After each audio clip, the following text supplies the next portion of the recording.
नमस्कार, मी हर्षाली हितगुजे. आमच्या खास कार्यक्रमात आपलं स्वागत. या कार्यक्रमात आपण विविध आजार आणि त्यावरील उपचार याबद्दल चर्चा करत असतो आणि आजचा आपला विषय आहे स्त्रियांमधील संधिवात आणि लक्षणे व उपचार. आणि त्यावर चर्चा करण्यासाठी आपल्यासोबत आहेत डॉक्टर कविता कृष्णा आणि डॉक्टर वैजंती लागू जोशी. सुरुवातीला या दोन्ही तज्ञांचं स्वागत करूया. डॉक्टर, स्वागत आहे तुमचं. नमस्कार. डॉक्टरांची थोडक्यात ओळख करून घेऊया.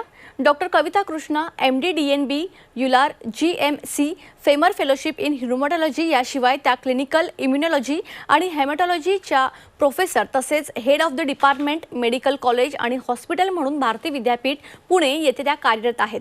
आपल्या वैद्यकीय शिक्षणाची पदवी आणि पदव्युत्तर शिक्षण सेट GS मेडिकल कॉलेज केम हॉस्पिटल मुंबई येथे 1993 मध्ये पूर्ण केलं आहे. DM क्लिनिकल इम्युनॉलॉजी अँड रुमेटॉलॉजी येथे पदव्युत्तर कोर्सकरिता कोर्सचे प्रशिक्षण त्या देतात. एक हुशार आणि चिकित्सक शिक्षण तज्ज्ञ म्हणून त्या ओळखल्या जातात. डॉक्टर वैजंती लागू जोशी यांच्याबद्दल सांगायचं झालं तर त्यांनी आपलं वैद्यकीय शिक्षण MBBS MD medicine BJ medical college and Sassoon hospital Pune इथून पूर्ण केलं आहे. Certificate course in rheumatology KEM hospital Mumbai 2003 येथे पूर्ण केला आहे. तसेच त्या अमेरिकन कॉलेज ऑफ रुमेटॉलॉजीच्या मेंबर म्हणून कार्यरत आहेत आणि सध्या त्या दीनानाथ मंगेशकर हॉस्पिटल पुणे 2007 पासून कार्यरत आहेत. Consultant of rheumatology centre for rheumatologist Pune येथे देखील त्या आपली वैद्यकीय सेवा देत आहेत. चला तर मग आता विषयाकडे वळूयात. तर डॉक्टर वैजंती, सगळ्यात आधी तुमच्यासाठी की डॉक्टर म्हणजे संधिवात एक्झॅक्टली काय असतं आणि स्त्रियांमध्ये याचं प्रमाण खरंच जास्त असतं का? प्रथम संधिवात म्हणजे काय हे समजण्याआधी सांधे म्हणजे काय हे समजून घेऊ. आपल्या शरीराचं चलनवलन किंवा हालचाल ज्या संस्थेमुळे होते ती म्हणजे अस्थि, सांधे आणि स्नायू संस्था, थोडक्यात मस्क्युलोस्केलेटल सिस्टीम. जिथे जिथे शरीरामध्ये दोन किंवा दोनापेक्षा जास्त हाडं एकत्र येतात त्या भागाला सांधा असं म्हटलं जातं. उदाहरणार्थ आपला मनगटाचा सांधा, गुडघा, खुबा, खांदा, या प्रत्येक सांध्याचं विशिष्ट अशी रचना आहे आणि विशिष्ट असं कार्य आहे. आज तागायत संधिवाताचे जवळजवळ 150हून अधिक प्रकार आपल्याला दिसतात. या सांध्याच्या मध्ये किंवा सांध्याच्या आजूबाजूला जे स्नायू किंवा स्नायूबंध असतात त्यांच्यामध्ये दुखाव, वेदना येणं किंवा सूज येणं याला संधिवात असं म्हणतात. या प्रकारांबद्दल आपण नंतर माहिती करून घेऊच या.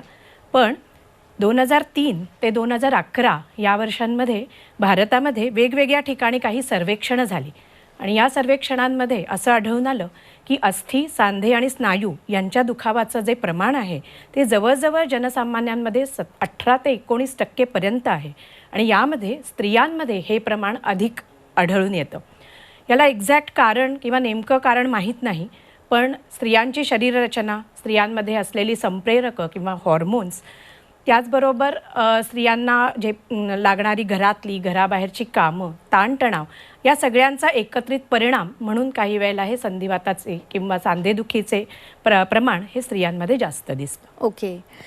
डॉक्टर कविता, या संधिवाताचे नेमके प्रकार किती आहेत आणि वयानुसार हे बदलतात का? संधिवात बहुत प्रकार के होते हैं, जैसे कि osteoarthritis, psoriatic arthritis, gout, rheumatoid arthritis, ankylosing spondylitis, lupus related arthritis इत्यादि. हाँ, और उम्र के हिसाब से आर्थराइटिस का प्रकार अलग हो सकता है. जैसे जैसे उम्र बढ़ती जाती है, जैसे कि 40-50 की उम्र के बाद ऑस्टियोआर्थराइटिस हो सकता है. जैसे कि हमारे एक घुटना है वो धीरे धीरे इसमें घिसने लगता है, जैसे मरीज़ चलने लगता है ज़्यादा या फिर चढ़ना उतरने से जैसे जैसे दिन बीतता जाता है शाम तक उसके घुटनों में ज़्यादा दर्द होने लगता है. इसे हम ऑस्टियोआर्थराइटिस कहते हैं. जिनको सोरियासिस है उनको सोरियाटिक आर्थराइटिस हो सकता है. कम उम्र में भी आर्थराइटिस हो सकता है. तरुण पुरुषों में, लड़कों में 20-25 की उम्र में भी एंकिलोजिंग स्पॉन्डिलाइटिस शुरू हो सकता है. महिलाओं में कम उम्र में आर्थराइटिस एक मुख्य कारण है रूमेटॉइड आर्थराइटिस, रूमेटॉइड संधिवात. ये 30 से 40 वर्ष की उम्र में महिलाओं को हो सकता है और इसमें सुबह सुबह ही दर्द शुरू हो जाता है. जैसे ही वो सो के उठते हैं, हाथ कलाई के छोटे जोड़ों में, पैर के छोटे जोड़ों में खूब दर्द होता है, सूजन भी आ सकती है और ये दर्द और जकड़न 1-2 घंटे तक रह सकती है. इसके अलावा लूपस आर्थराइटिस होता है जो उससे भी कम उम्र की लड़कियों में हो सकता है, 15-20 वर्ष की उम्र में भी शुरू हो सकता है. ओके. डॉक्टर वैजंती, ह्या संधिवाताची नेमकी लक्षणं काय आहेत? कसं ओळखायचं की आपल्याला संधिवात झालेला आहे? संधिवाताचे रुग्ण महत्त्वाचं लक्षण घेऊन येतात ते म्हणजे दुःख, वेदना. जिथे जिथे सांधे आहेत त्या त्या भागांना काही वेळेला सूज येते, तो भाग गरम होतो आणि त्यानंतर तो दुखायला लागतो. हे दुखाव आणि वेदना इतके प्रचंड असतात की त्यामुळे रोजची कामंसुद्धा रुग्णांना करणं जमत नाही. सकाळच्या वेळेला स्पेशली उठल्यानंतर या सांध्यांमध्ये भरपूर आखडाव असतो. जसं मगाशी सांगितलं, अंकायलोजिंग स्पॉन्डिलायटिस नावाचा एक मणक्याचा संधिवात असतो की जो तरुण पुरुषांमध्ये असतो आणि त्यांच्यामध्येही बऱ्याचदा सकाळी उठल्या उठल्या कंबर पाठ अत्यंत धरणं किंवा दुखणं आणि हालचाली न करता येणं हे प्रमुख लक्षण म्हणून येतात. पण याखेरीज काही विशिष्ट प्रकारचे संधिवात आहे की ज्यांची लक्षणं ही बाकी शरीराच्या इतर भागांवरही दिसतात. उदाहरणार्थ रुमॅटॉइड आर्थरायटिस, याचा परिणाम काही वेळेला डोळ्यांवर होतो. डोळ्यांमध्ये कोरडेपणा येणं, तोंड कोरडं पडणं अशा प्रकारची लक्षणं येऊ शकतात.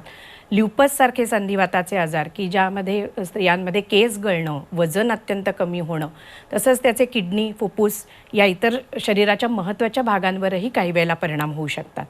त्यामुळे लक्षणं ही बऱ्यापैकी व्हेरिड आहेत आणि कुठली लक्षणं पेशंट घेऊन येतो आणि त्याची पूर्ण तपासणी करून आपण तो कुठल्या प्रकारचा संधिवात आहे हे ओळखायला मदत होते. डॉक्टर कविता, स्त्रियांना या संधिवातामुळे नेमक्या कोणत्या अडचणींचा सामना करावा लागतो आणि त्यांचं डेली जे रुटीन असतं त्याचा या संधिवातामुळे कितपत त्यावर परिणाम होतो? जिन महिलाओं को संधिवात है उनके लिए हर दिन एक चुनौती है. जैसे कि मैंने पहले कहा कि रूमेटॉइड आर्थराइटिस में सुबह उठते ही बहुत दर्द होता है, सूजन होती है, जकड़न होती है. अभी आप जैसे कि जानते हैं महिला का तो सुबह से ही काम चालू हो जाता है. बच्चों को स्कूल भेजना है, खाना बनाना है, डब्बा पैक करना है, सास ससुर का देखना है और अगर उनको खुद भी काम पे जाना है तो खुद की तैयारी करनी है. तो इससे वो जो पहले कर सकते थे वो अब नहीं कर पाते, तो उनको बहुत ही असहाय और निराशा फील होती है और वो एकदम झुंझला से जाते हैं. और अगर उनको खुद आर्थराइटिस है, संधिवात है, तो उसकी दवाइयाँ उनको समय पे लेनी पड़ती हैं. उनको समय समय पे नियमित रूप से डॉक्टर के पास जाना पड़ता है, जांच करवानी पड़ती है. दवाइयाँ भी काफ़ी खर्चा भी होता है, तो आर्थिक समस्याएं भी आती हैं. इस सब की वजह से उनके पारिवारिक दाम्पत्य जीवन पर भी असर पड़ सकता है, क्योंकि जो पहले वो कर सकते थे अब नहीं कर सकते हैं. उनको लगता है अभी मैं कैसे हैंडल कर पाऊँगी ये सब, तो उनको एक लाइफ का संतुलन बिगड़ते हुए नज़र आता है. इसके अलावा जैसे कि अभी हमने डिस्कस किया कि त्वचा और बाल पर भी असर होता है. अभी नारी का तो रूप रंग उनका एक आत्मविश्वास का एक पहलू है, तो अगर उनकी त्वचा पे असर होने लगे दवाइयों की वजह से, बीमारी की वजह से, तो उनका आत्मविश्वास खोने लगता है. बाल भी झड़ सकते हैं दवाइयों की वजह से या बीमारी की वजह से. तो इस सब से उसका आत्मविश्वास कम होने लगता है और डे टू डे जो उनकी एक्टिविटीज़ है उनको बहुत सहयोग, सहायता और अपने परिवार के सपोर्ट की ज़रूरत पड़ती है. डॉक्टर वैजयंती, आता संधिवात म्हणजे काय, त्याची लक्षणं यावर आपण बरंच बोललो, पण याचं नेमकं निदान कसं करता येईल? बरोबर. मग अशी आपण म्हटलं असं संधिवाताचे भरपूर प्रकार आहेत. जवळजवळ 150हून अधिक वेगवेगळ्या प्रकारचे संधिवात आहे. त्यामुळे संधिवात नक्की कुठल्या प्रकाराचा आहे हे माहिती होणं खूप महत्त्वाचं असतं. ह्यामध्ये बऱ्याचदा रोगी जी लक्षणं घेऊन येतात त्या लक्षणांवरती नंतर रोग्याचा जे पूर्व इतिहास आहे, मेडिकल रेकॉर्ड्स म्हणतो, ते बघून आणि जे तज्ज्ञ डॉक्टर आहे हे तपासणी करून या आजाराचं निदान करता येतं. पण तरीसुद्धा काही रक्त चाचण्या आणि एक्सरे किंवा रेडिओलॉजिकल टेस्टची गरज भासते, कारण मी मगाशी म्हटलं तसं संधिवाताचा नेमका प्रकार माहिती होणं खूप महत्त्वाचं असतं.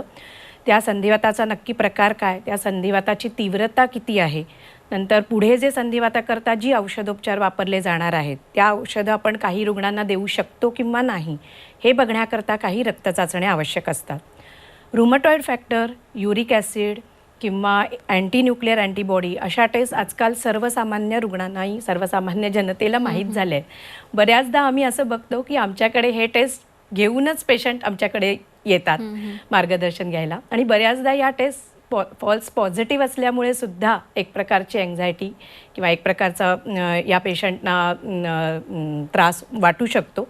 पण त्याकरता म्हणून रक्तचाचण्या, तुमचं क्लिनिकल इंटरप्रिटेशन म्हणजे तुम्ही जे रुग्णाला तपासता आणि रुग्णाची जी पूर्ण सर्वांगानी तपासणी होते त्यावरतीच या क्लिनिकल चाचण्यांचं इंटरप्रिटेशन केलं जावं हे खूप महत्त्वाचं असतं.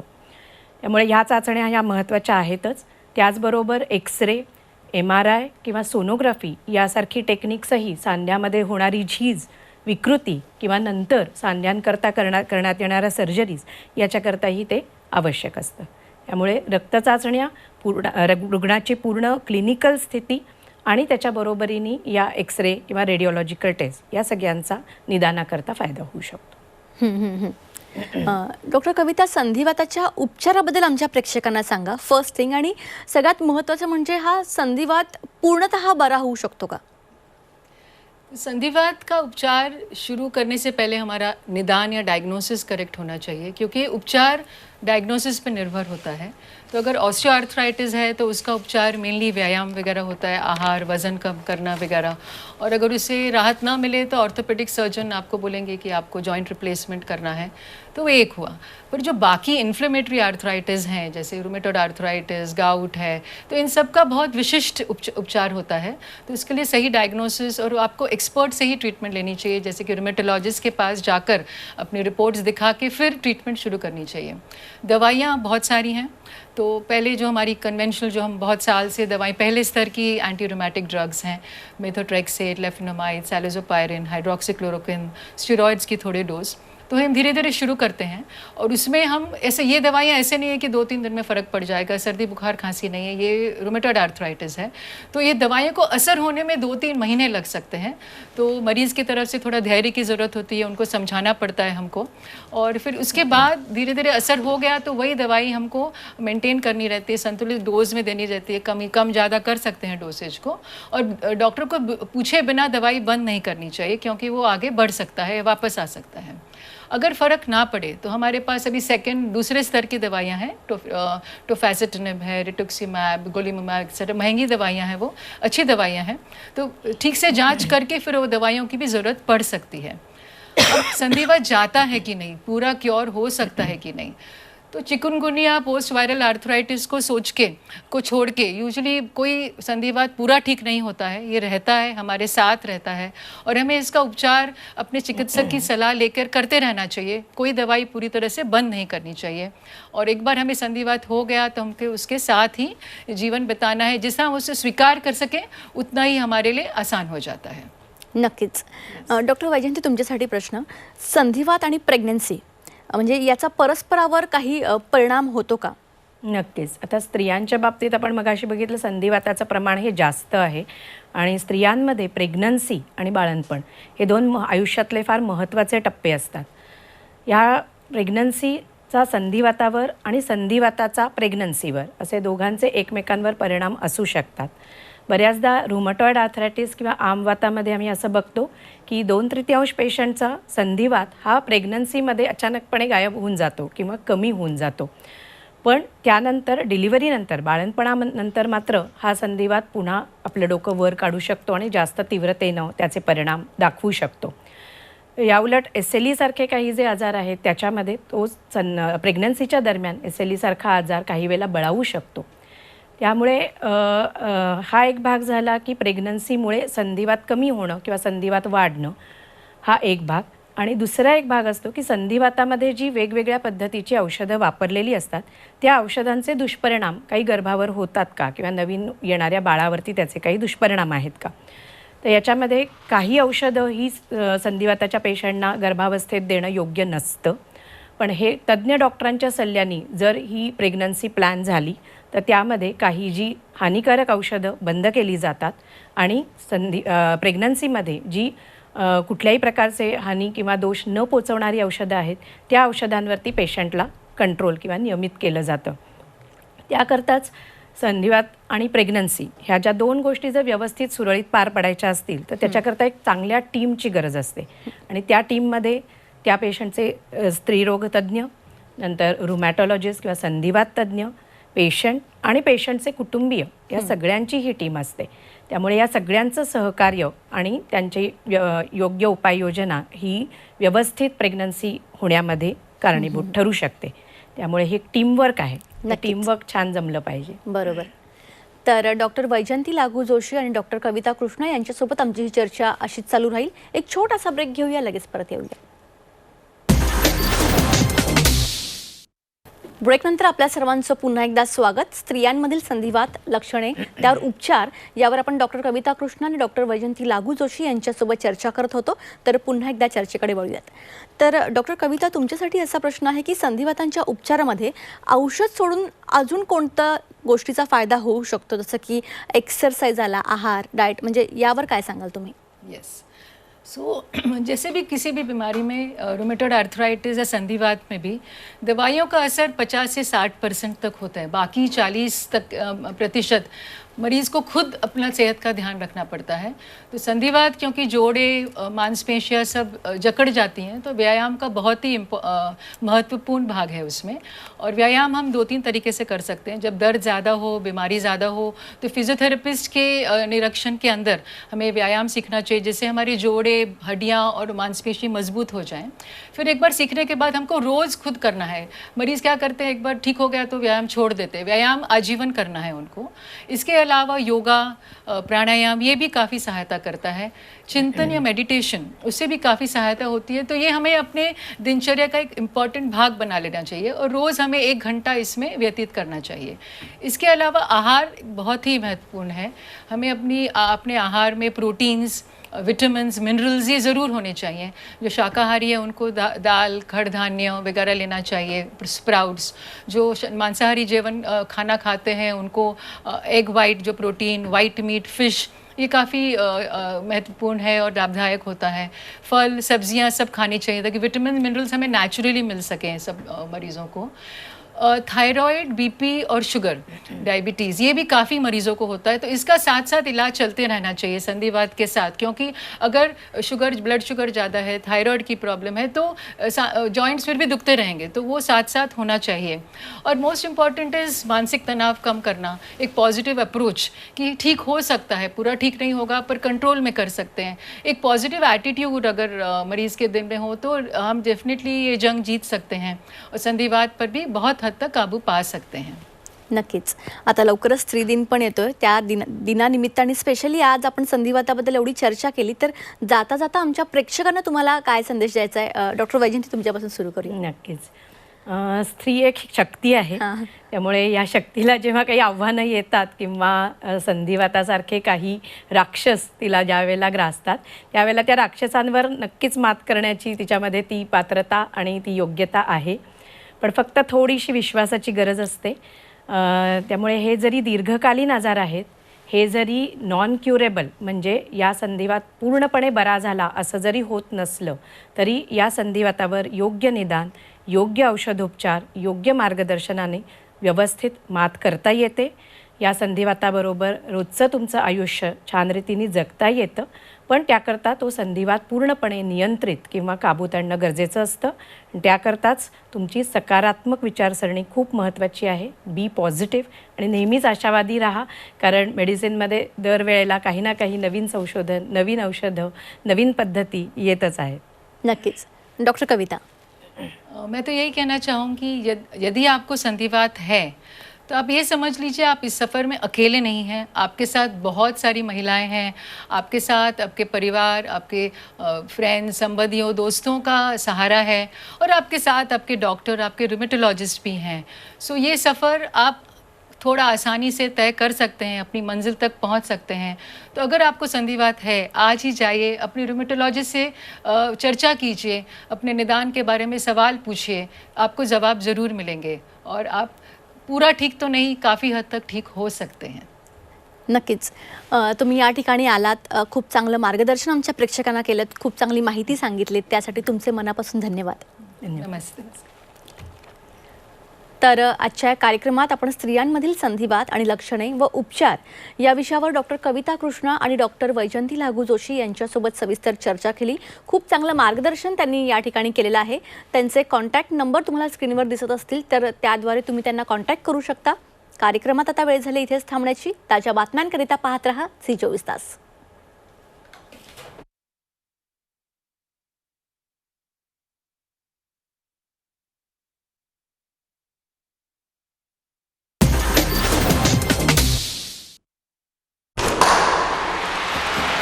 लाल मातीतली कुस्ती म्हणजे